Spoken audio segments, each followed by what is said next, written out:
अस्सलाम वालेकुम। आपको आज के प्रोग्राम में खुशामदीद है। आज की कुछ आम खबरों पर बात होगी, लेकिन सबसे पहले बड़ी खबर। सेनेट इजलास में आज वजीर मुमलिकत शहादत आवान ने इलेक्शन एक्ट 2017 में तरमीम का बिल पेश किया, जिसे कसरत राय से मंजूर कर लिया गया। इस बिल के मुताबिक इलेक्शन एक्ट की जो सेक्शन 57 है उसमें तरमीम की गई है और इसके तहत इलेक्शन कमीशन अब नया शेड्यूल और आम इंतखाबात की तारीख का ऐलान किया करेगा, जबकि इलेक्शन प्रोग्राम में तरमीम भी कर सकेगा। इंतखाबात की तारीख देने का इख्तियार जो अब से पहले सदर मुमलिकत के पास था, वो इख्तियार भी वापस ले लिया गया है। अहम तब्दीलियां नाअहली की सजा के हवाले से की गई हैं। ताहयात नाअहली के मामले पर इस बिल के मुताबिक आइन में जिस जुर्म की मुद्दत सजा मुतय्यन नहीं, उसमें नाअहली 5 बरस से ज्यादा नहीं होगी। जहां आइन में इसके लिए कोई तरीका या मुद्दत फराहम नहीं की गई, वहां पर इस एक्ट की दफात लागू होंगी। अब यह जो मज़कूरा बिल है, इसके मुताबिक सुप्रीम कोर्ट, हाई कोर्ट या किसी भी अदालती फैसले, ऑर्डर या हुक्म के तहत सजा याफ्ता शख्स फैसले के दिन से 5 साल के लिए नाअहल होगा। पाकिस्तान तहरीक इंसाफ और जमात इस्लामी की जानिब से इलेक्शन एक्ट 2017 में यह जो तरमीम की गई, इसकी मुखालफत की गई। सेनेटर वसीम शहजाद ने कहा कि जाती मफादात पर मबनी कानून साजी हो रही है। तब्दीली करनी है, उसका जो तरीकाकार है जमहूरी पार्लिमानी, उस हिसाब से करें। आप सिंपल लेजिस्लेशन के साथ ये तब्दीली नहीं कर सकते। जहां पर आईनी मसाइल हैं उनको ये सिंपल लेजिस्लेशन के जरिए ये पूरा कर रहे हैं। कोई भी लेजिस्लेशन वो कॉन्स्टिट्यूशन से ऊपर नहीं हो सकती। सेनेट में आज इन तरमीम के साथ जो मंजूर हुए बिल, अब नवाज शरीफ और जहांगीर तरीन की तायात नाअहली का मुस्तकबिल क्या होगा। इंतखाबात की तारीख देने का इख्तियार सदर मुमलिकत से वापस ले लिया गया, इसके असरात क्या होंगे, इस पर प्रोग्राम में सबसे पहले बात होगी। कंवर दिलशाद साहब प्रोग्राम के इस हिस्से में हमारे साथ मौजूद होंगे। साबिक इलेक्शन कमीशन है, निगरान सूबाई वजीर बराए कानून और पार्लिमानी अमूर हैं। कंवर दिलशाद साहब, बहुत शुक्रिया आपके वक्त का। कंवर दिलशाद साहब, सबसे पहले ये फरमाइएगा, ये जो आज तब्दीलियां की गई हैं, जो इनकी मंजूरी सेनेट ने दी है, जहांगीर तरीन और नवाज शरीफ की नाअहली का मुस्तकबिल, इसके बाद आप क्या देख रहे हैं? अब ज़ाहिर है कि जी इलेक्शन कमीशन ऑफ पाकिस्तान ने जो एक बाकायदा एक प्रपोजल भिजवाई थी कि चूंकि सुप्रीम कोर्ट ऑफ पाकिस्तान भी बार बार कह चुके हैं, जस्टिस अमृता बंदियाल, ये जो ताहयात नाअहली जो है ये काला कानून है, ये चीफ जस्टिस पाकिस्तान के दिमाग से उस पर वो अपनी नजर साने की दरखास्त अपील जमा करवाई थी। उस वक्त की सुप्रीम कोर्ट बार एसोसिएशन ने वो भी अभी उनको ज़ेर समात ही है, लेकिन इससे इसी अरसे में या इलेक्शन कमीशन पाकिस्तान की तरफ से ये तजवीज़ गई कि इस पर दोबारा गौर खोज करें। तो अब यहाँ उन्होंने ये कहा कि वैसे अगर आप देखा जाए तो ताहयात नाअहली जो है वो असूली तौर पर जो हमारा आर्टिकल 63(1)G है उसके भी खिलाफ है। आर्टिकल 63(1)G में आता है कि अगर आप किसी को नाअहल करार दें तो 5 साल की नाअहलियत की सजा दी जा सकती है। ये हमारे आइन के आर्टिकल 63(1)G में है। और इसी तरह आर्टिकल 62(1)F में तो कोई जिक्र नहीं है ताहयात की नाअहलियत का। सिर्फ ये लिखा है कि उसको सादिक अमीन होना चाहिए, राष्ट्रवाद होना चाहिए, इस्लामी शायर को जानना चाहिए, ठीक है, और इसके बारे में कोई इस्लाम के बारे में कोई बातचीत सामने ना आई हो, और झूठ के बारे में भी लिखा गया। लेकिन सबसे बड़ी अहम बात ये तो नहीं लिखा था कि आप उसको ताहयात नाअहल करार दे दें। तो ये दुरुस्त है, 5 साल की सजा एक बहुत बड़ी सजा होती है किसी पार्लियामेंटेरियन के लिए। हाँ। तो उसमें अब फायदा पहुंचेगा। आप ये देखें कि आज के अखबार में खबर पड़ी होगी आपने कि जनाब 55 साल के बाद अपना नवाज शरीफ साहब को अपनी डिग्री याद आई और उन्होंने अपनी डुप्लीकेट डिग्री ली है, और नंबर 2 ठीक है, सेकंड डिग्री लिया, लेकिन उसका मतलब ये है कि वो अपने इलेक्शन में हिस्सा लेना चाहते हैं। क्योंकि जब अगर हिस्सा लेना चाहेंगे तो कागजात नामजदगी में BA की डिग्री जो होती है, FA की डिग्री या मैट्रिक का सर्टिफिकेट जमा कराना पड़ता है। इसका मतलब ये है कि इमरान खान साहब तो खैर अलग हो गए हैं, सियासत का मामलों को केस चल रहे, उनकी नाअहलियत का होती है, फैसले गलत करेगी, लेकिन नवाज शरीफ ने सियासत में आ जाना है। इस डिग्री के बाद हमें ये हुआ है। राइट। अच्छा, मुझे कमर दिलशाद साहब ये बताइएगा, इसका जो इतलाक है वो तब्दीली का, ये तमाम पुराने केसेस पर होगा, क्योंकि नाअहलियां तो बहुत तरह की हैं और जाली डिग्री वाले भी हैं, तो फिर ये पुराने तमाम केसेस पर इसका इतलाक होगा आपके ख्याल में? ये दुरुस्त है कि ये जो उन्होंने जो कानून साजी की है आज उन्होंने, तो इसका उन्होंने माजी के हवाले से नहीं किया। उन्होंने कहा बस ये हमेशा के लिए हमने खत्म कर दिया, 5 साल की सजा जो है वो एक्ट में शामिल कर दी इन्होंने। और आर्टिकल 62(1) जो है उसमें भी और आर्टिकल 63(1) में भी वहाँ उन्होंने तरमीम की। ये एक्ट थी, ये कानून में नहीं था, ये एक्ट में था। लेकिन एक्ट में लिखा हुआ था कि उनको ताहयात तो नहीं लिखा गया था, लेकिन जो हमारा आर्टिकल 63(1) है उसमें 5 साल लिखा गया है। तो ये 5 साल की सजा जो है ये तो बरकरार रहेगी उनके बारे में। अब नवाज शरीफ हो या जहांगीर तरीन, इनको सुप्रीम कोर्ट पाकिस्तान से रिलीफ लेना पड़ेगा और इस एक्ट की रोशनी में कहेंगे कि आपने जो फैसले किए थे हमें ताहयात नायब करार देने की, उस पर आप नजरसानी करें। और अभी जो एक प्रोटेक्ट एक बना है, ऐसा अपना सुप्रीम कोर्ट पाकिस्तान का एक्ट बना है, उसमें भी अपील करने के इख्तियार दे दिए गए हैं। आर्टिकल जो हमारा 184(3) का तहत, और यहाँ वहाँ भी अपील कर सकेंगे। तो जहाँ अपील करेंगे तो जाहिर है कि एक्ट भी काम आएगी, अपील भी आ जाएगी। दोनों जो है जहांगीर तरीन और नवाज शरीफ साहब को रिलीफ मिल जाएगा सुप्रीम कोर्ट पाकिस्तान में। एक्ट की वजह से नहीं मिलेगा, सुप्रीम कोर्ट पाकिस्तान अपना फैसले पर नजरसानी करेगी जो उन्हें सजा दी है ताहयात। तो आप ये कह रहे हैं कि ये खुद ब खुद खत्म नहीं होगी नाअहली, बल्कि नवाज शरीफ को, जहांगीर तरीन को सुप्रीम कोर्ट जाना पड़ेगा और सुप्रीम कोर्ट के बाद जो है वो ये नाअहली वहां से खत्म होगी? नहीं, खुद ब खुद मसले खत्म होगी, ये तो एक्ट बन गया ना। अब उनको तो सजा सुप्रीम कोर्ट पाकिस्तान ने दी है। उसमें कोई मजीद कोई करप्शन के चार्जेस भी हैं नवाज शरीफ के पास भी। जहां तक जहांगीर तरीन का ही तो बड़ा हल्का केस था, हकायत छुपाए, उसमें कोई करप्शन का चार्ज नहीं था। लेकिन नवाज शरीफ पर तो 10 साल की सजा दी गई थी, जिसकी बना पर नाइल भी करार दिया गया और 10 साल की सजा अभी तक केस मेरे समात है, वो भी खत्म नहीं हुई है। जबकि शहबाज शरीफ के तमाम मुकदमे खत्म हो गए हैं, हमजा भी खत्म हो गए हैं, मरीम नवाज के भी खत्म हो गए हैं। लेकिन अभी शहबाज के साथ साथ नवाज शरीफ का जो केस है, करप्शन का केस है पनामा का, वो तो भी बरकरार है। वो भी सुप्रीम कोर्ट पाकिस्तान को अपने अपील में फैसला करना पड़ेगा। पहले अपनी सजा खत्म करवाएं, इसके बाद ये एक्ट जो है उन पर अमल दरामद होगा। और कमर दिलशाद साहब, ये जो इलेक्शन एक्ट की शिक 57 और 58 इसमें तब्दीली की गई है, इसके असरात क्या होंगे और आपकी नजर में क्या ये इख्तियार इलेक्शन कमीशन के पास ही होना चाहिए? ये जो हमारा आइन का आर्टिकल 46 है, उसमें तो प्रेसिडेंट पाकिस्तान को इख्तियार दिए गए हैं कि वो इलेक्शन की डेट मुकर्रर करें। जितने भी हमारे माजी में असम्बलियां डिसॉल्व होती रही, फारूक लगाली तक, वो सारी जनाब उन्होंने बाकायदा उसी के तहत तारीख मुकर्रर सदर पाकिस्तान किया करते थे। लेकिन अब इलेक्शन एक्ट जो बना, उसमें उन्होंने सेक्शन 57 में ही लिखा कि जब आइंदा जो इलेक्शन की तारीख मुकर्रर की जाएगी, उसमें इलेक्शन कमीशन और प्रेसिडेंट पाकिस्तान की मशावरत से तारीख मुकर्रर की जाएगी। तो लेकिन अब उन्होंने सेक्शन 57 में तरमीम कर ली है और प्रेसिडेंट का जो अमल दाखिल है वो खत्म हो गया है। तो अभी पूरे इख्तियारात इलेक्शन कमीशन को मिल गए हैं कि वो इलेक्शन शेड्यूल जारी करने के इख्तियारात इलेक्शन कमीशन जारी करेगा। और इसके साथ सेक्शन 58 में लिखा हुआ है कि अगर इलेक्शन कमीशन पाकिस्तान चाहे किसी वजह से अपना शेड्यूल तब्दील करना, तो वो भी तब्दील कर सकता है, उसमें भी सदर की मशावरत जरूरी नहीं है।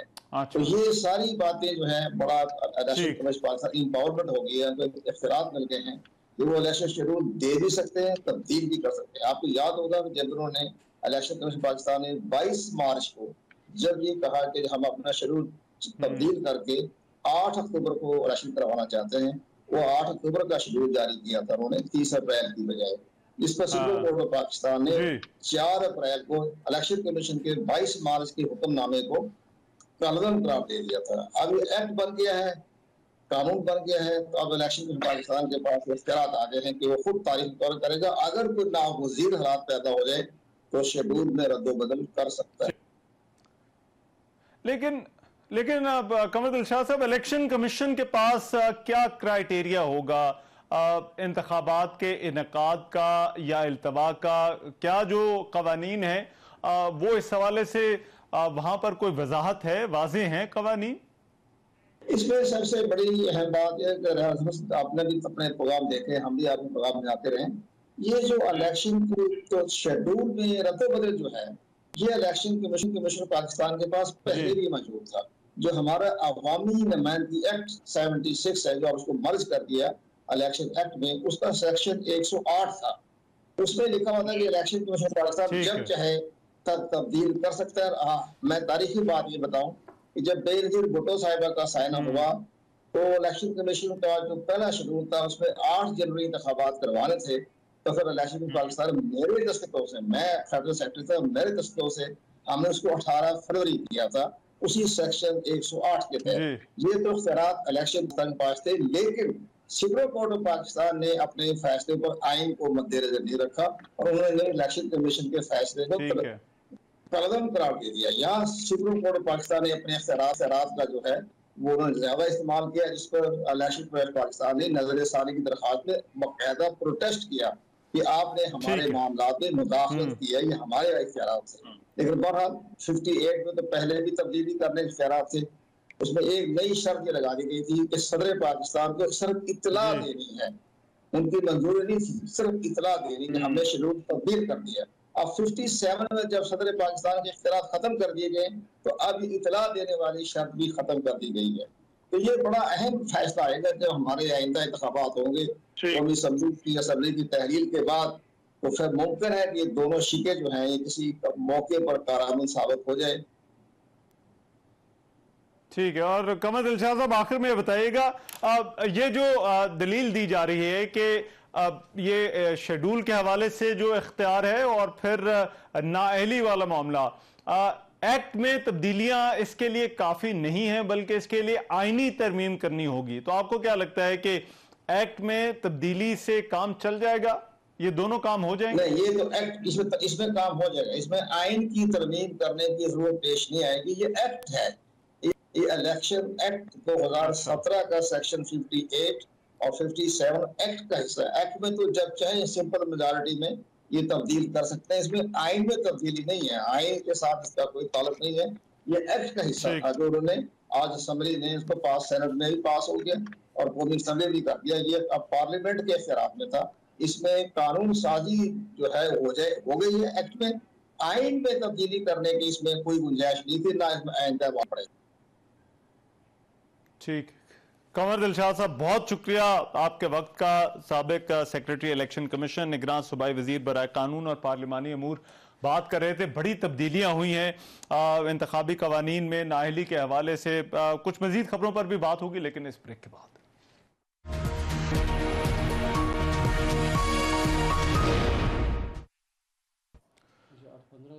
ब्रेक के बाद प्रोग्राम में एक मरतबा फिर से खुशामदीद। मुस्लिम लीग नून की जनरल कौंसिल ने आज वजीर आजम शहबाज शरीफ को बिला मुकाबला अपना सदर मुंतखब कर लिया, जबकि मरियम नवाज सीनियर नायब सदर मुंतखब हो गई। आज इस्लामाबाद में मुस्लिम लीग नून की जनरल कौंसिल का इजलास हुआ, जिसमें इंट्रा पार्टी इंतखाबात भी हुए और ओहदेदारों का इंतखाब किया गया।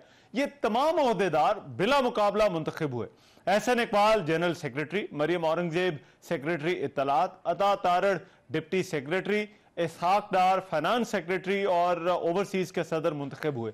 लीगी कायदीन और रहनुमाओं की जानिब से तकारीर भी की गई। मरियम नवाज का कहना था कि पाकिस्तान की डूबती कश्ती को शहबाज शरीफ ने सहारा दिया। शहबाज शरीफ ने कोई भी फैसला नवाज शरीफ के मशवरे के बगैर नहीं किया। वज़ीर आज़म शहबाज शरीफ ने मुआशी मुश्किलात का जिक्र करते हुए कहा कि IMF के पास हमारे सींग फंसे हुए हैं। IMF शराइत पूरी करने के लिए जो है वो हम उल्टे सीधे तक हो गए हैं। आप दुआ करें कि हमारा मुआहिदा हो जाए। नवाज शरीफ से मुतालिक बात करते हुए वज़ीर आज़म ने कहा कि मेरी ख्वाहिश है कि नवाज शरीफ वतन वापस आ इलेक्शन लड़े और वज़ीर आज़म बने, फिर मैं उनके सिपाही के तौर पर काम करूंगा। IMF से आज भी हमारे सींग फंसे हुए हैं, दिन रात कोशिश हो रही है। आप दुआ करें इंशाअल्लाह कि हम इसमें से निकल जाएंगे। शदीद माली मुश्किलात के बावजूद बजट में सरकारी मुलाजिम को 35% और 30% तनख्वाहों में इजाफा दिया गया। ये पग जो आपने मेरे सर पर दोबारा पहनाई है, ये नवाज शरीफ की अमानत है। वो जिस दिन आएगा इंशाअल्लाह ये अमानत आप और मैं उनको हवाले कर देंगे। मुश्किलात हैं, हम इन मुश्किलात से निकलेंगे और नवाज शरीफ की क़यादत में वही दौर आएगा। पाकिस्तान तेजी के साथ तरक्की कर रहा था। मुस्लिम लीग नून की सियासत क्या रुख इख्तियार करेगी, नून लीग की अब हिकमत अमली जो है वो क्या होगी, नवाज शरीफ से मुतालिक जो मामलात हैं वो क्या रुख इख्तियार करेंगे, इस हवाले से प्रोग्राम में बात होगी। और मेरे साथ मौजूद है मारूफ तज्जियाकार जनाब सोहेल वड़ाइच साहब, हमें जो है वो ज्वाइन कर रहे हैं। सोहेल वड़ाइच साहब, बहुत शुक्रिया आपके वक्त का। सोहेल वड़ाइच साहब, शहबाज शरीफ वजीर आजम तो थे, आज पार्टी सदर भी मुंतखब हो गए हैं। आपको क्या लगता है आगे पार्टी को शहबाज शरीफ ही लीड करते हुए नजर आ रहे हैं? देखिए जी, एक तो ये आज जब से शहबाज शरीफ साहब वजीर आजम बने हैं तो ये पहला मेरा ख्याल है ऐसा मुमकिन सियासी इजलास है जिससे उन्होंने मुस्लिम लीग की तरफ तवज्जो दी है। और शायद लगता है कि पहली दफा इन्होंने इलेक्शन के बारे में भी सोचना शुरू कर दिया है, इसलिए पार्टी का इजलास भी बुलाया है। और इससे ये भी लगता है कि जो अभी तक एस्टेब्लिशमेंट की मुमकिन चॉइस हैं वो शहबाज शरीफ ही हैं। अभी तक नवाज शरीफ के ना केसेस जो हैं वो तय हुए हैं, और दूसरी तरफ मरियम साहबा जो हैं जो दूसरी के उम्मीदवार हो सकती हैं नवाज शरीफ की अदम मौजूदगी में, वो भी मेरा ख्याल है कि सूबाई उनकी नजर जो है वो सूबाई वजारत आला पर है, या फिर कोई वो भी चाहती हैं कि अगर फेडरल गवर्नमेंट में मिले तो कोई फॉरेन मिनिस्ट्री या इस तरह की कोई चीज मिल जाए। तो मेरा ख्याल है वो अभी तक वजीर आजम की कैंडिडेट नहीं बनी। वजीर आजम के कैंडिडेट जो है अभी तक शहबाज शरीफ ही हैं। लेकिन सोहेल वड़ाइच साहब, कवानीन में तब्दीलियां तो हो रही हैं, तो आपको लगता है कि मियां नवाज शरीफ की वापसी जो होगी, क्या इसके इम्कानात नजर आ रहे हैं आपको? जी, मेरा ख्याल है कि इंतखाबात से पहले वो जरूर आएंगे, और मेरा ख्याल है कि जो मुस्लिम लीग नून अपनी सियासी मुहिम शुरू नहीं कर रही, उसकी भी एक वजह यह है कि वो इंतजार कर रहे हैं कि नवाज शरीफ आए, और नवाज शरीफ इंतजार कर रहे हैं कि अदलिया उनके बारे में फैसला दे। और अदलिया के बारे में प्रॉब्लम यह है कि जब तक अदलिया की कमान तब्दील नहीं होती, इस बात का बड़ा कम इम्कान है कि नवाज शरीफ के जो केसेस हैं उनका कोई रिव्यू हो या उनकी नायली खत्म हो। अच्छा, और सोहेल वड़ाइच साहब, पार्टी के बड़े स्टॉलवर्ट है शाहिद खाकान अब्बासी, आज उनके ओहदे का भी फैसला नहीं हुआ, मिफ्ता इस्माइल भी, इनका मुस्तकबिल मुस्लिम लीग नून में आप क्या देख रहे हैं? मेरा ख्याल है कि इनका मुस्तकबिल नहीं है। उसकी वजह यह है कि एक तो ये इलेक्टेबल ऐसे नहीं है कि ये अपने हल्के में अपने ऊपर अपने वोट बैंक से जो है वो इलेक्ट होके आ जाए। इनको पार्टी वोट बैंक की जरूरत है, खासकर शायद खाकान अब्बासी, और मिफ्ता का तो हल्का ही कोई नहीं है। तो मेरा प्रॉब्लम ये हुई कि इन्होंने मैच डाल दिया है डार साहब से, और डार साहब जो है वो उनके करीबी भी हैं, मियां नवाज शरीफ के समधी भी हैं, और शरीफ खानदान के हमराज और उनके बहुत करीब तरीन है। तो ये अल्टीमेटली, और शहबाज शरीफ साहब पे भी वो हल्की मल्की तनकीद जारी रखते हैं, मिफ्ता साहब भी, और वो तो मेरा नहीं ख्याल कि इनका मुस्तकबिल जो है वो पार्टी में अब महफूज है। लेकिन ये अपनी नई पार्टी भी नहीं बना सकते, इतने रिसोर्सेज नहीं है, इतनी करिश्मा नहीं है, कोई ऐसा नैरेटिव नहीं है जो ये ले आए। हाँ, शायद खाकान अब्बासी साहब एक लायक आदमी है, उन्होंने प्राइम मिनिस्ट्री बड़ी अच्छी चलाई, उनकी शोहरत एक लॉयलिस्ट की थी, लेकिन जब लॉयल्टी से हट जाए तो जाहिर है फिर पाकिस्तान में पार्टियां और लीडर तो कबूल नहीं करते। ठीक है, और पीपल्स पार्टी और मुस्लिम लीग नून के आपस के मामलात हैं और नोकझोंक कोई चल रही है। आज बजट के हवाले से भी पीपल्स पार्टी के कुछ रहनुमाओं ने तनकीद की, इनमें आपको निभती हुई नजर आ रही है इंतखाबात तक? मेरा नहीं ख्याल, रहमान अजहर साहब इनके मफादात इस तरह जुड़े हुए हैं। हाँ। उसकी वजह यह है कि जितनी देर तक पंजाब में पीटीआई मकबूल है, ये इनका इत्तेहाद नहीं टूट सकता, क्योंकि पीटीआई जो है वो चैलेंज कर रही है इन दोनों को, और इसीलिए ये इकट्ठे हैं। और मेरा ख्याल है कि अगले इलेक्शन तक भी ये इकट्ठे रहेंगे। ये इलेक्शन तो अलग अलग लड़े, लेकिन इनकी ख्वाहिश होगी कि अगली हुकूमत भी हम इकट्ठे ही बनाएं। और पीपल्स पार्टी के बहुत सारे लोग एस्टैब्लिशमेंट से कुर्बत का तासुर भी दे रहे हैं और पंजाब में वापसी के लिए कोशिशें भी कर रहे हैं। तो आपको पीपल्स पार्टी की पंजाब में वापसी होती हुई नजर आती है और ये मुस्लिम लीग नून के लिए कोई थ्रेट हो सकता है? महानगर साहब, सच तो ये है कि पीपल्स पार्टी के हामी तो हर जगह मौजूद, हाँ, लेकिन सेंट्रल पंजाब और नॉर्थ पंजाब में पीपल्स पार्टी का वोट बैंक कोई नहीं। जो दो राइवल पार्टीज हैं, इन्हीं के दरमियान मुकाबला होगा, पीटीआई और नून के दरमियान। साउथ पंजाब के अंदर गुंजाइश मौजूद है पीपल्स पार्टी की, लेकिन वो भी ज्यादा से ज्यादा 8-10 लोग जो हैं वो इलेक्ट हो जाएंगे, इससे ज्यादा का इम्कान नहीं नजर आता। और सुहेल वड़ैच साहब, आखिर में ये इस्तेकाम पार्टी का और नून लीग का कोई मुस्तकबिल आप इकट्ठे देखते हैं? इन दोनों का साथ चले इंतखाबात के हवाले से? इसका वोट बैंक भी नहीं है और नैरेटिव भी नहीं है, और पार्टियां जो है ना वोट बैंक के बगैर चलती हैं ना नैरेटिव के बगैर चलती हैं। तो ये पिछली दफा नून ने इनके साथ इत्तेहाद किया था, 15 के 15 बाय इलेक्शन हार गए थे। तो अब इसका मतलब है कि नून कैसे इत्तेहाद करेगी इनके साथ। और दूसरा, पीटीआई के वोट बैंक पे इनकी नजर है। इनका ख्याल है कि अगर पीटीआई जो है वो कोई नायल हो जाए या कालजम हो जाए या इमरान खान साहब हट जाएं तो शायद ये पीटीआई का वोट बैंक लेने में कामयाब हो जाएं, लेकिन ऐसा अभी नजर नहीं आता क्योंकि पीटीआई के वोटर की नजर में तो ये गद्दार है। राइट। सुहेल वड़ैच साहब, बहुत शुक्रिया, हमारे साथ मौजूद थे। सुहेल वड़ैच, बात हो रही थी मुस्लिम लीग नून की सियासत के हवाले से। पंजाब इंतखाबात केस और रिव्यू एंड जजमेंट से मुतालिक केस 184 का मामला आखिर क्या, और फिर ये जो इंतखाबात के हवाले से इलेक्शन एक्ट में तब्दीलियां हुई हैं, इस पर बात करने के लिए मारूफ कानूनदान शोएब शाहीन साहब हमारे साथ मौजूद होंगे, लेकिन इस ब्रेक के बाद।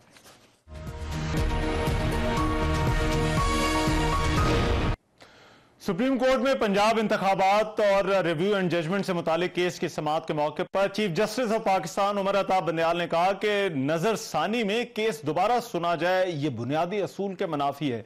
आज अब अटॉर्नी जनरल मंसूर उस्मान की तरफ से दलाइल में भारतीय सुप्रीम कोर्ट के 2002 के क्रिएटिव रिव्यू का हवाला दिया तो चीफ जस्टिस ने रिमार्क्स किए कि भारतीय सुप्रीम कोर्ट का रिव्यू महदूद ग्राउंड्स पर ही था।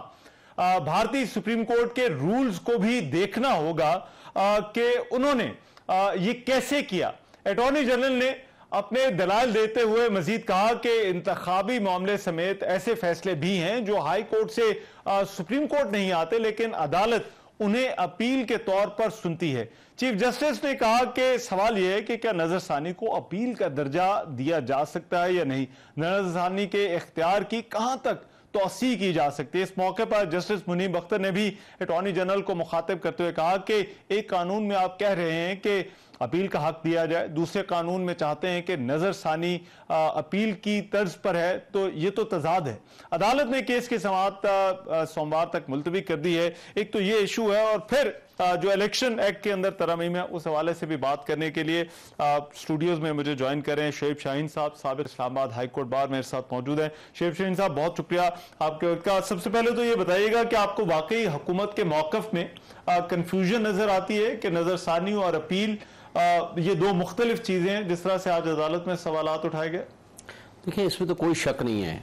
एपेलेट फोरम जो होता है वो जो ओरिजिनल कोर्ट एक फैसला करती है, उसके बाद अपील का राइट जो दिया जाता है, उस अपील में वो जो 2 जज या 4 जज या 5 जज जिन्होंने फैसला किया होता है वो उसके खिलाफ अपील होती है। वो इम्प्यूट जजमेंट या ऑर्डर कहलाती है, जिसके खिलाफ आप नेक्स्ट फोरम पे जाते हैं, खा वो लार्जर बेंच की सूरत में हो या उतने जजेस पे मुश्तमिल हो जो आइन और कानून बताएगा।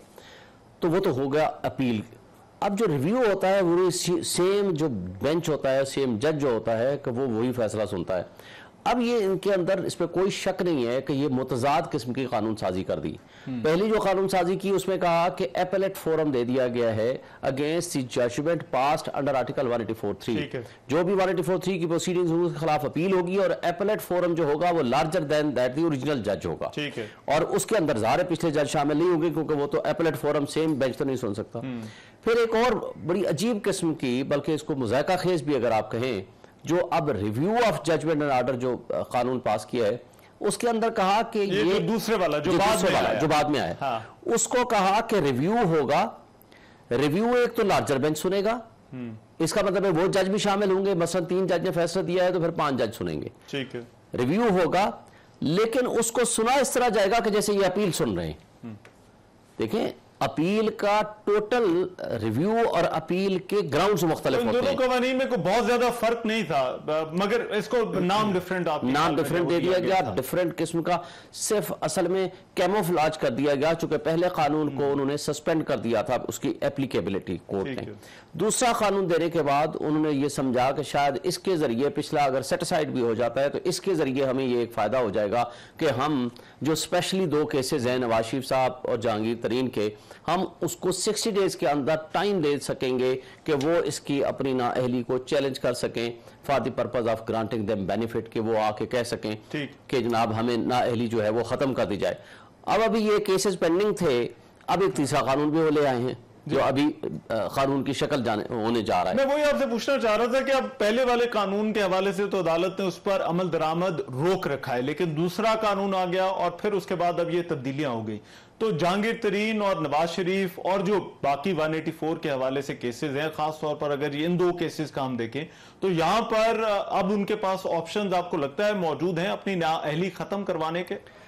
देखें, अभी तक तो ये जब तक कोर्ट में चूंकि चैलेंज हो गया है, पहला कानून के ऊपर इतलाक रोक दिया गया है, लेकिन उसका फैसला अभी नहीं आया। ठीक है, वो 8 मेंबर बेंच सुन रहा है। जब तक उसका फैसला नहीं आता तब तक तो इनको नया कानून बनाने की जरूरत ही नहीं थी, उसका फैसला इंतजार कर लेते। अगर फर्ज करो कोर्ट ये कह देती है कि ये कानून के मुताबिक है, आइन के मुताबिक है, ठीक है जी आप चलाएं, फिर तो आपको दूसरा कानून बनाने की जरूरत ही नहीं थी। लेकिन अगर कोर्ट इनको भी समझ आ रही है कि हमने ये गलत काम कर लिया और कोर्ट उसको सेटिसाइड कर सकती है, अल्ट्रा वायरिस डिक्लेयर कर सकती है, फॉर दैट पर्पस दूसरा कानून ले आए। दूसरे कानून के ऊपर अभी इतलाक उसका रोका नहीं कोर्ट ने, लेकिन चूंकि इलेक्शन कमीशन की रिव्यू पिटीशन पेंडिंग है, उस रिव्यू के अंदर अब एक नया मैटर आ गया कि अगर तो इस कानून को रखती है कोर्ट, ये समझती है कि ये आइन के मुताबिक है, फिर तो ये रिव्यू सुनना पड़ेगा लार्जर बेंच को। इसका मतलब जो आज तक आर्गूमेंट्स हो चुके हैं तो वो तो 4-4 वाले फैसले के खिलाफ तो रिव्यू को दोबारा सुना जाएगा।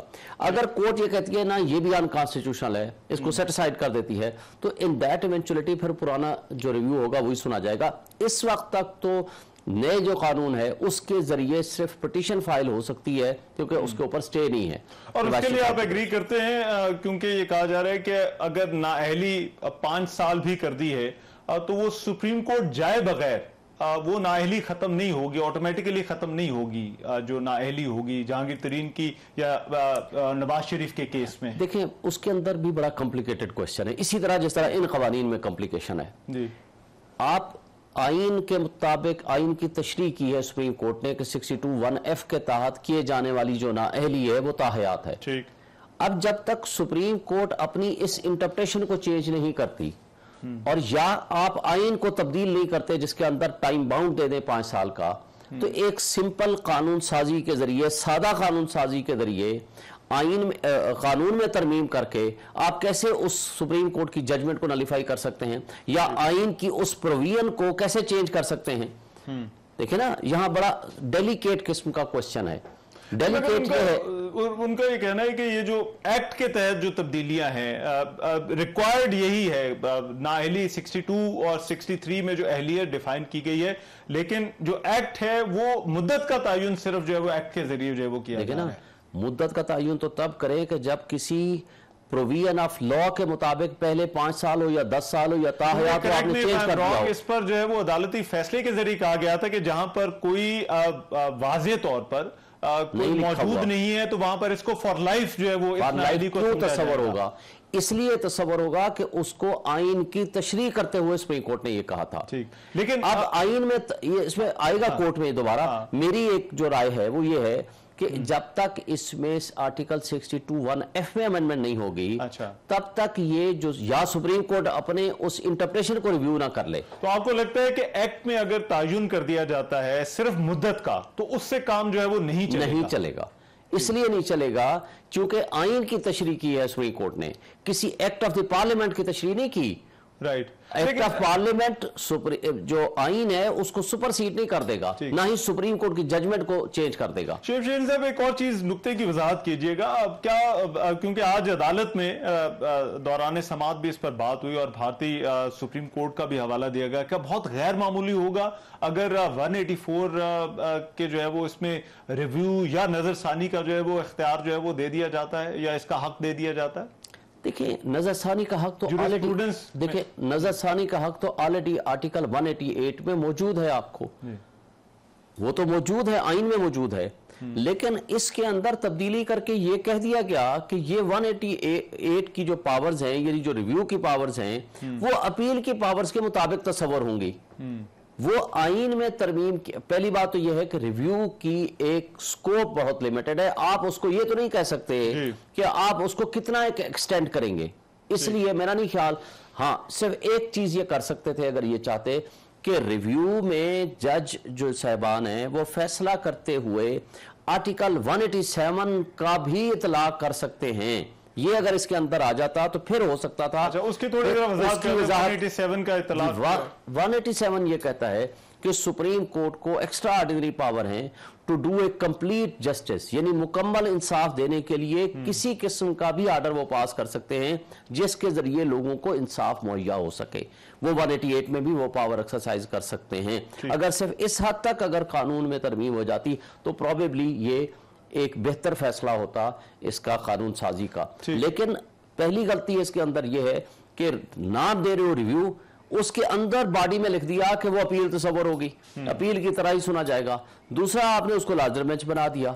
तीसरी बात यह है कि लार्जर बेंच सुनेगा रिव्यू को, तो फिर रिव्यू के स्कोप को इतना बढ़ा नहीं सकते। चौथी एक खराबी इसके अंदर यह है कि आइन के तहत जो पावर्स डिराइव होती हैं या जो पावर्स दी जाती हैं किसी भी जुडिशरी को, वो आईनी तरमीम के बगैर सिंपल कानून साजी के जरिए उसमें अमेंडमेंट नहीं हो सकती। ठीक है, ये एक बेसिक क्वेश्चन है। आखिरी नुकता है कि उसकी वजाहत कीजिएगा, ये जो सेक्शन 57 और 58 के हवाले से क्या आपको लगता है ये भी जो है वो चैलेंज होगा और जो पैमाना है उस पर ठहर नहीं पाएगा, क्योंकि इख्तियार सदर के बाद अब ये सवाबदीद जो है वो इलेक्शन कमीशन की हो गई है कि उसने इंतखाबी शेड्यूल कब देना है, क्या देना है। देखिए, पहले भी इलेक्शन शेड्यूल देने का अख्तियार तो इलेक्शन कमीशन के पास था सेक्शन 57 सब सेक्शन 2 और 58 के मुताबिक, लेकिन 57(1) के तहत इलेक्शन की डेट देने का अख्तियार प्रेसिडेंट ऑफ पाकिस्तान के पास था with the consultation of election commission of Pakistan, जो इस केस में भी इतलाक हुआ था। लेकिन असल बात यह है कि इस वक्त पर्सन स्पेसिफिक लेजिस्लेशन हो रही है। इस वक्त चूंकि प्रेसिडेंट ऑफ पाकिस्तान ने एक डेट दे दी थी जिसको इलेक्शन कमीशन ने सब्सिक्वेंटली चेंज कर दिया था और फिर उसके बाद सुप्रीम कोर्ट ने डेट दे दी थी। इलेक्शन कमीशन की असल में इस वक्त बदनीयती सामने आ चुकी है कि इनका गठ जोड़ है विद द एग्जेक्टिव, और पार्लियामान जो है वो फैसले कर लिए जो एग्जेक्टिव की एक ख्वाहिश है, क्योंकि सुप्रीम कोर्ट के पास जब एक ऐसा कोई कानून आता है जो कि पर्सन स्पेसिफिक बनाया गया हो, उसके अंदर बदनीयती पे मबनी हो और वो किसी ना किसी आईनी मुद्दत को डिस्टर्ब करने के लिए आइन के दी गई तरमीम को चेंज करने की नीयत से बनाई गई हो, तो सुप्रीम कोर्ट उसको सेटिसाइड कर सकती है। लेकिन कानून साजी, कानून के जरिए तरमीम, ये पार्लियामान का अख्तियार था कि वो प्रेसिडेंट से पावर दे के इलेक्शन कमीशन को दें। लेकिन इसके अंदर मसला ये आएगा कि ये इन सर्कमस्टांसेस में देने का जो पर्पस बनता है वो सिर्फ ये है कि ये जो इलेक्शन को डिले करना मकसद है। टाइमिंग आपको लगता है टाइमिंग ऐसी है कि जिसमें सुप्रीम कोर्ट इस पे बहरहाल नोटिस ले सकती है। ये पार्लियामान का अख्तियार जरूर है कानून साजी करे, लेकिन इन हालात में इसको अगर बैकडेटेड अप्लाई करते हैं और आईनी मुद्दत जो 90 डेज का टाइम दिया गया है उसको चेंज करने की नीयत से करते हैं, तो ये एक मेलाफाइडी किस्म की मूव तस्वर होगी और सुप्रीम कोर्ट इसको अनरीजनेबल और पर्सन स्पेसिफिक समझ के इसको सेटिसाइड कर सकती है। शोएब शाहीन साहब, बहुत शुक्रिया आपका। शोएब शाहीन साबिक सदर इस्लामाबाद हाई कोर्ट बार बात कर रहे थे। अभी एक ब्रेक लेते हैं, ब्रेक के बाद आकर कुछ मजीद खबरों पर बात होगी।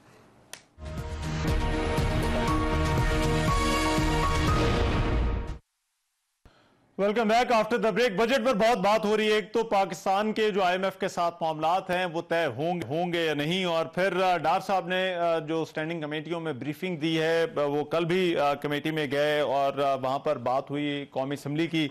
आज कायमा कमेटी बराए खजाना में भी उन्होंने ब्रीफिंग दी और कहा कि जो नौवां जायजा है इक्तसादी जायजा उसमें गैर मामूली ताखीर हुई है, लेकिन वो बड़े पुरुमीद हैं कि अगले माली साल में 3.5% का जो GDP ग्रोथ का हदफ है वो आसानी हासिल कर लेंगे। पीपल्स पार्टी की मेंबर कौमी असम्बली हुकूमती इत्तेहादी नफीसा शाह ने बजट को इंतखाबी करार दिया और उन्होंने कहा कि ये इंतखाबात का बजट है और ये गैर हकीकी बजट है। उन्होंने कहा कि हुकूमत के पास 2 माह का वक्त है और ये कैसा बजट दिया गया है।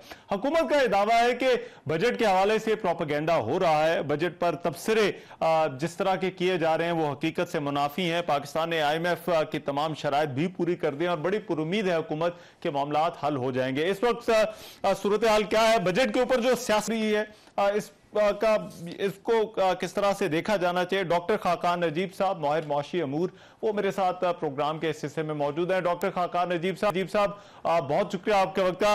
डॉक्टर खाकान नजीब साहब, डॉक्टर साहब को बड़ा टफ टाइम जो है वो दिया जा रहा है और वो भी IMF के हवाले से जो उनके तबसरे हैं वो भी खबरों में है। आपको लगता है कि IMF के साथ हमारे मामलात तय पा जाएंगे? वजीर आजम तो बड़े पुरुमीद हैं इस हवाले से। बिस्मिल्लाहिर्रहमानिर्रहीम। देखिए, मैंने हमेशा कहा है, पिछले 12-14 महीने से कह रहा हूँ, पाकिस्तान के पास IMF से राह फरार है नहीं। जिस मुल्क के रिजर्व्स कंसिस्टेंटली गिर रहे हों उसको IMF का दामन ही थामना चाहिए। ये इंटरनेशनल आर्किटेक्चर है। अब अगर हमने IMF के साथ आगे बढ़ना है तो मेरा ख्याल है 2 कलीदी चीजें हैं जो हमें निगोशिएट करनी पड़ेंगी। हमें $2 बिलियन कहीं से लाने हैं। इंडिया ये दिया जा रहा है कि चाइना जो है वो 4 बिलियन जो हमने जमा किए हैं उसको 6 बिलियन कर देगा। If that is the story, that's a good story. इससे वेस्ट थोड़ा और कंफर्टेबल भी होगा कि चाइना जो है ज्यादा फोर्थ कमिंग है। US और जो allied forces, I think they will take comfort, IMF will take comfort. But the thing that हमें करनी है वो ये है कि इस बजट पे मैंने अभी एक प्रोफेशनल्स के साथ सारा दिन गुजारा, ICAP जो चार्टर्ड अकाउंटेंट्स हैं, और उसमें मैं की नोट स्पीकर था और डार साहब उसके आखिरी स्पीकर थे। सबका ये ख्याल था कि इसमें कुछ रद्दोबदल किया जा सकता है। रद्दोबदल क्या है? देखिए, 2200 अरब की टैक्स एग्जेम्पशंस हैं। क्या आप चाहते हैं कि इस वक्त मराद दी जाए उन तबकात को जो कि ऑलरेडी वेल ऑफ हैं? इसमें एक एमनेस्टी को बढ़ाया गया है। IMF ये कह रहा है कि आप इसको ना बढ़ाइए। क्यों ना बढ़ाइए? क्योंकि आपने MEFP में लिख कर दिया है उनको कि हम एमनेस्टी नहीं देंगे, तो आप इसको इस वक्त वापस ले लीजिए। इसी तरह कैश विड्रॉल्स पे जो टैक्स लगा है 0.6% का, IMF इसको अच्छा नहीं समझता। इन चीजों को थोड़ा तब्दील करें, थोड़ी प्रोग्रेसिविटी दिखाएं और कोशिश करें कि 9th रिव्यू हो जाए। नहीं होगा तो आने वाले चंद माह बहुत मुश्किल। जी खाकान नजीब साहब, आपकी क्या असेसमेंट है? ये शराइत, मैं तफसील में नहीं जाऊंगा, लेकिन जो शराइत IMF के सामने आ रही हैं, क्या आपको लगता है कि ये बहुत गैर मामूली शराइत है, कड़ी शराइत है जो पाकिस्तान के लिए रखी जा रही हैं और वाकई इसमें कुछ जियो पॉलिटिक्स है? देखिए, जियो पॉलिटिक्स में क्लियर कर देता हूँ क्या है। वेस्ट या जो इवन मे बी अदर इदारे हैं वो शायद ये समझते हैं क्योंकि हम चाइना को अपना सबसे बड़ा डेट ओ करते हैं, तो हम वो पैसे शायद यूज करके चाइना के डेट को वापस करते हैं। सो ये है जियो पॉलिटिक्स जो आई थिंक उनके जहन में है, अगर कोई ऐसी बात है। बट हैविंग सेड दैट, ये जो शराइत हैं, अगर थोड़ी देर के लिए हम इसी पॉइंट को मान लें कि थोड़ी सी सख्त हैं या आउट ऑफ द ऑर्डिनरी हैं, आपके पास क्या चॉइस है? आपको चाइना अलोन बेल आउट नहीं कर सकता, आपको फ्रेंडली कंट्रीज नहीं बेल आउट कर सकती। उसकी वजह यह है कि पैसे बहुत सी जगहों से आते हैं, मल्टीलैटरल से, फ्रेंडली कंट्री से, IMF से, कमर्शियल और बॉन्ड से। ये सारे पैसे आने ही तब हैं जब आपको doctor of the last resort stamp of approval देगा, उसका नाम IMF है। और आपको लगता है कि ये जो शराइत जिनके हवाले से IMF के जो तहफ़्फ़ुज़ात हैं बजट के हवाले से, इनका कोई बहुत ज्यादा असर पड़ेगा या फिर जो है वो जो आदाद शुमार दिए गए हैं इस बजट के अंदर, जो बजट तजावीज़ हैं, अगर ये शराइत मान भी ली जाएं तो उस पर कोई बहुत ज्यादा असर नहीं पड़ने वाला है? बहुत बड़ी तब्दीली हमें उस बजटरी बिल के अंदर, फाइनेंस बिल के अंदर नहीं करनी पड़ेगी? So let me say something, ये इस हुकूमत के लिए नया नहीं है। जब लास्ट बजट दिया गया था, वजीर खजाना मुख्तलिफ थे, बट हुकूमत ने उसको जाके रद्दोबदल किया था। वही रद्दोबदल जो है वो आज करना है। थोड़ा टैक्स इंक्रीज करना है, एक्सपेंडिचर को थोड़ा सा कम करना है, इनकम सपोर्ट प्रोग्राम में पैसे बढ़ाने हैं, कुछ जो मराहत हैं वो वापस लेनी है। ये हुकूमत लास्ट ईयर भी यही एग्जैक्टली प्रोसेस रन किया था। IMF ने नहीं माना था और याद रखिए फिर IMF ने अगस्त के एंड में जाके आपको बोर्ड अप्रूवल दे दी थी। This is your best policy action. ये नहीं करेंगे तो फिर हम दोबारा गुफ्तगू कर सकते हैं कि आगे कैसे चलना है हमें। ठीक है डॉक्टर खाकान नजीब साहब, बहुत शुक्रिया। मुआशी अमूर डॉक्टर खाकान नजीब बात कर रहे थे पाकिस्तान और IMF के जो मामलात हैं उस हवाले से। आज के प्रोग्राम से इतने, मेज़बान रहमान अज़हर को इजाज़त दीजिए, अल्लाह ने के बाद।